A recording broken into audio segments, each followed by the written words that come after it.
Assalamualaikum warahmatullahi wabarakatuh. Kami dari kelompok 3 pada kesempatan ini ingin mempresentasikan studi kasus kami yang berjudul Disrupsi sel hidrolisat klorel pirenodoisa menggunakan enzim selulase. Berikut adalah anggota dari kelompok 3. Next. Pendahuluan yang pertama, mikroalga diketahui memiliki kualitas protein yang lebih baik dibandingkan sumber protein umum lainnya. Mikroalga memiliki laju pertumbuhan yang cepat serta siklus panen yang singkat. Hal ini membuat mikroalga memiliki potensi sebagai bahan baku berkelanjutan. Budidaya mikroalga secara isotrofik merupakan metode yang efektif untuk meningkatkan keberadaan sel, kandungan protein, dan produktivitas. Namun mikroalga umumnya ditutupi oleh dinding sel yang relatif tebal sehingga dibutuhkan suatu proses yang disebut dengan disrupsi sel. Dengan menggunakan enzim yaitu enzim selulase karena menurut Fadil et al. Tahun 2015, metode ini ramah lingkungan dan dapat menghasilkan kemenangan yang tinggi. Tujuan dalam studi kasus ini dapat dilihat pada slide. Tinjauan pustaka. Yang pertama ada mikroalga. Mikroalga merupakan mikroorganisme dengan tingkat efisiensi fotosintesis 10 kali lebih tinggi daripada tanaman terestrial lainnya. Mikroorganisme ini memiliki keragaman metabolisme dan telah banyak digunakan dalam bidang bioteknologi. Mikroalga yang digunakan dalam studi kasus ini adalah Chlorella pirenodoisa yang termasuk mikroalga hijau yang uniseluler. Chlorella pirenodoisa memiliki kandungan protein, mineral, dan vitamin yang tinggi serta mengandung serat makanan, asam amino, dan enzim di dalamnya. Kultivasi mikroalga adalah proses untuk mendapatkan biomasa dari mikroalga. Ini dapat dilakukan melalui 3 pendekatan, yaitu fototropik. Pada proses ini, mikroalga sangat bergantung pada cahaya matahari sebagai sumber energi dan CO2 sebagai sumber karbon. Kemudian pendekatan kedua adalah heterotropik. Mikroalga sangat bergantung pada substrat organik. Pada metode ini, produksi biomasa dan kandungan lipidnya lebih tinggi dan memiliki biaya pemanenan yang lebih rendah. Kemudian pendekatan ketiga, mixotropik. Mikroalga dapat memakai cahaya matahari dan karbon organik secara bersamaan maupun bergantian. Metode ini merupakan metode yang efektif untuk meningkatkan hasil kultivasi. Disrupsi sel adalah metode untuk mengekstrak komponen intraseluler. Disrupsi sel terbagi menjadi 2 metode, yaitu mekanis dan non-mekanis. Metode mekanis adalah metode yang kasar, tidak spesifik, dan dapat merusak dinding sel, serta bagian penyokong lainnya yang penting untuk dinding sel. Contoh metode mekanis dapat dilihat dari slide. Metode non-mekanis adalah metode yang tidak terlalu kasar dan memiliki spesifitas serta selektivitas yang lebih tinggi dibandingkan metode mekanis. Metode non-mekanis dapat dilihat dari slide. Metode yang digunakan adalah mikroalga pirenodoisa yang selnya dengan enzim selulase. Metode sendiri yang dilakukan adalah mencampurkan 10% mikroalga kering dengan enzim yang dosis 200 U/G biomasa atau 200 ml dari reaksi campuran 500 ml flask. Campuran diinkubasi dengan suhu 40 derajat Celcius selama 12 jam dengan pH 5 dan kecepatan shaker 120 rpm. Bubur mikroalga yang didapatkan kemudian disentrifugasi pada massa 9,392 gram selama 20 menit. Larutan hidrolisat yang dihasilkan kemudian ditentukan jumlah glukosanya, asam amino, dan asam lemaknya. Next. Parameter penelitian yang dicari ada 3 hal, yaitu hasil perolehan, yaitu perbandingan produk yang dihasilkan terhadap jumlah sel substrat yang digunakan. Kali ini dibandingkan berat sel kering dengan 1 bulan dikonsumsi. Selanjutnya ada produktivitas, yaitu perbandingan berat sel kering dengan waktu yang dibutuhkan selama fase eksponensial. Yang terakhir ada efisiensi hidrolisis, yaitu parameter perhitungan untuk melihat jumlah total gula terlarut dengan berat besaran konsentrasi glukosa pada sel yang dinyatakan dalam persentase. Kondisi perhitungan dilakukan dengan asumsi pada slide berikut. Pada studi kasus ini definisikan masalah berupa nilai perolehan, produktivitas, dan efisiensi proses disrupsi. Sama dengan enzim selulase yang kemudian mendapatkan hidrolisat yang kemudian dibandingkan dengan hasil yang dilakukan oleh Zhang et al. Tahun 2020. Perhitungan parameter menggunakan rumus berikut. Dengan rumus pertama merupakan rumus berasal dari Padil et al. Untuk memperoleh hidrolisat dengan proses disrupsi sel. Rumus selanjutnya adalah Zhang et al. Untuk melihat hasil perolehan, produktivitas, dan efisiensi hidrolisis. Next, pembahasan pertama untuk melihat proses disrupsi sel dengan enzim selulase. Disrupsi sel merupakan metode yang melepaskan produk yang diinginkan yang berada dalam biomasa intraseluler. Penggunaan enzim merupakan metode yang metode non-mekanis dan selektif. Prinsip metode ini adalah dinding sel akan dicerna oleh enzim yang menyebabkan terjadinya gangguan pada sel sehingga sel akan pecah.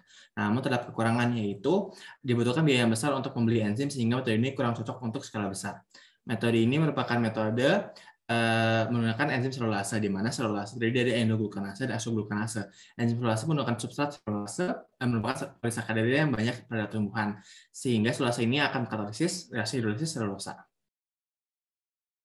Dalam studi kasus ini akan dilakukan proses disrupsi sel menggunakan Chlorella pirenodoisa untuk mendapatkan hidrolisat dari biomasa. Dinding sel mikroalga terdiri dari lapisan dinding sel luar dan dalam. Dinding sel luar terdiri dari polisakarida seperti pektin dan agar chitin, sedangkan dinding sel bagian dalam terdiri dari selulosa seperti semiselulosa dan glikoprotein. Disrupsi sel akan terjadi ketika ditambahkan enzim selulase yang akan berikatan dengan dinding sel dan hasil akhir berupa terlepasnya bahan intraseluler dari sel mikroalga. Selanjutnya. Pada awalnya, sel mikroalga akan terlihat berkelompok dalam plasma sel secara utuh dan sel akan berbentuk lonjong. Enzim akan memutus ikatan beta 1,4 dalam polimer selulosa untuk melepaskan subunit gula termasuk glukosa. Pada mikroalga, ikatan endo beta 1,4 deglukanase akan berinteraksi dengan selulosa, lalu lapisan selulosa akan terpecah. Ikatan ekso beta 1,4 deglukanase akan memecah fragmen selulosa menjadi oligosakarida. Glukosa akan didapat dari proses degradasi sel oligosakarida oleh enzim beta glukosidase. Selanjutnya, hidrolisat merupakan hasil hidrolisis dinding sel menggunakan selulase. Hidrolisat yang diperoleh dari proses disrupsi sel secara enzimatik ini kaya akan gula, protein, dan nutrisi lainnya. Hidrolisat dapat digunakan sebagai sumber karbon dalam kultivasi mikroalga.